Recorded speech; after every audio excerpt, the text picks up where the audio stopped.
Lesson number 43। इसके अंदर हम कुछ फार्मूलाज हैं जो हम डिस्कस करेंगे for the simplification of radicals and radicands. आइए इनको वन बाय वन डिस्कस करते हैं। लेट ए बी, हमारे पास कोई से भी दो रियल नंबर्स हैं, एम और एन जो हैं वो दोनों पॉजिटिव इंटीजर्स हैं। फिर इस तरह से होगा कि पहला जो फार्मूला हम लिखेंगे वो लिखेंगे nth root of A B. तो ये अलग अलग हो जाएगा, nth रूट ऑफ ए अलग हो जाएगा और nth रूट ऑफ बी अलग हो जाएगा। एग्जाम्पल देख लेते हैं इसकी। जैसे हमारे पास cube root of x y है, तो क्यूब रूट ऑफ एक्स अलग हो जाएगा, क्यूब रूट ऑफ वाई अलग हो जाएगा। एक और एग्जांपल देखते हैं इसकी। जैसे फिफ्थ रूट ऑफ दो नंबर्स हैं, अंदर मल्टीप्लाई हो रहे हैं 13 एंड 75 फॉर एग्जांपल। तो इसमें ये होगा फिफ्थ रूट ऑफ है 13 अलग हो जाएगा और फिफ्थ रूट ऑफ है 75 है सेपरेट हो जाएगा। दूसरा फार्मूला है हमारे पास nth root of A over B.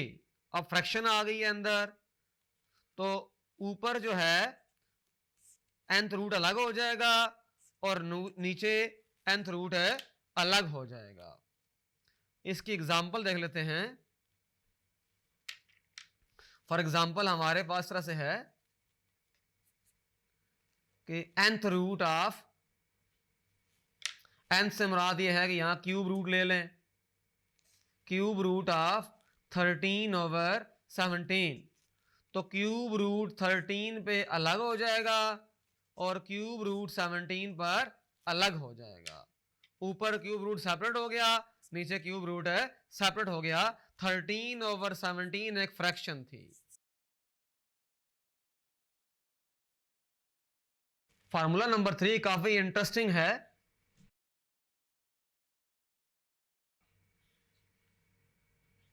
mth root of ए, अब डबल रूट आ गया है, ऊपर n है नीचे m है, तो ये दोनों जो रूट होंगे ये मल्टीप्लाई हो जाएंगे और सिंपल ये आंसर आ जाएगा इसका।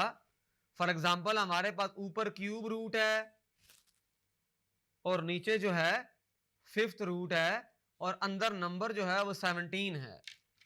अब 3 और 5 दोनों मल्टीप्लाई हो जाएंगे, 5 इंटू 3 और ये आ जाएगा 17। तो ये हमारे पास बन जाएगा 15 रूट ऑफ है 17।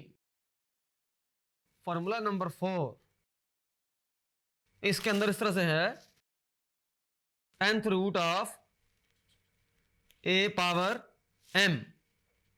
ए की पावर m है, ऊपर nth रूट है, तो इसके लिए इस तरह से होगा कि पावर को हम बाहर भी लिख सकते हैं। nth रूट ए पे ऑपरेट हो जाएगा और पावर m जो है वो बाहर आ जाएगी। फॉर एग्जांपल जैसे हमारे पास fifth root of x cube है, तो इसको लिख सकते हैं fifth root of x whole cube. हमारे पास पांचवा फार्मूला है nth root of A power n। अब बाहर nth रूट है, अंदर पावर n है, तो ये दोनों कैंसिल होके सिर्फ a रह जाएगा। For example fifth root of, अगर 13 की पावर 5 है तो ये कैंसिल होके डायरेक्ट हमारे पास आंसर जो है 13 आ जाएगा। अगर क्यूब रूट ऑफ है x पावर 3 है तो सिंपली x रह जाएगा। ये फार्मूलाए हमने माइंड में रखने हैं, इनको हम अप्लाई करेंगे क्वेश्चंस को सिंप्लीफाई करने के लिए। Thank you.